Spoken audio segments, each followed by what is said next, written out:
प्रिया अपने कमरे में किताब पढ़ रही थी। बाहर बारिश हो रही थी और खिड़की पर पानी की बूंदें टपक रही थीं। अचानक बारिश के शोर में उसे एक आवाज सुनाई दी। प्रिया, मेरे पास आओ। ये अजय की आवाज थी, उसका पुराना प्रेमी, जिससे वो 3 साल पहले अलग हो गई थी। प्रिया ने किताब रख दी। उसकी सांसें तेज हो गईं। वो उसे भूल चुकी थी, या ऐसा सोचती थी। उनका रिश्ता टूट गया था। अजय विदेश में नौकरी करना चाहता था, वो अपने शहर में रहना।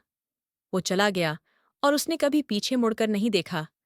अब बारिश के साथ उसकी आवाज फिर सुनाई दी। मैं यहां हूं। प्रिया ने खिड़की खोली। ठंडी हवा अंदर आई और आवाज साफ हुई, जैसे वो बाहर खड़ा हो। उसने छाता लिया और बाहर निकल गई, कुछ समझे बिना। बारिश तेज थी, सड़कें सूनी थीं। प्रिया पार्क की ओर गई, जहां वो अक्सर मिलते थे। आवाज फिर गूंजी। मैं इंतजार कर रहा हूं। उसने चारों ओर देखा। कोई नहीं था, सिर्फ पानी बह रहा था। पार्क की बेंच पर उसकी पुरानी डायरी पड़ी थी, भीगी हुई, पर उसमें लिखा था, बारिश को सुनो। प्रिया ने उसे उठाया। उसकी उंगलियां कांप रही थीं। उसने अपने दोस्त से पूछा, अजय पिछले हफ्ते शहर में था, पर किसी से नहीं मिला। प्रिया रात को फिर खिड़की खोली। बारिश जारी थी और आवाज आई, मुझे माफ कर दो। वो नदी के किनारे गई, जहां वो आखिरी बार मिले थे।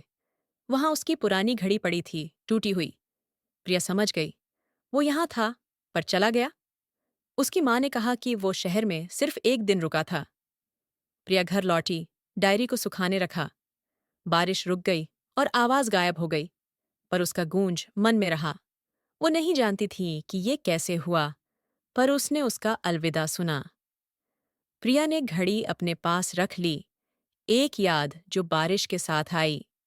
अगली बारिश में वो चुप रही, पर उसकी आवाज हमेशा कहीं ना कहीं थी।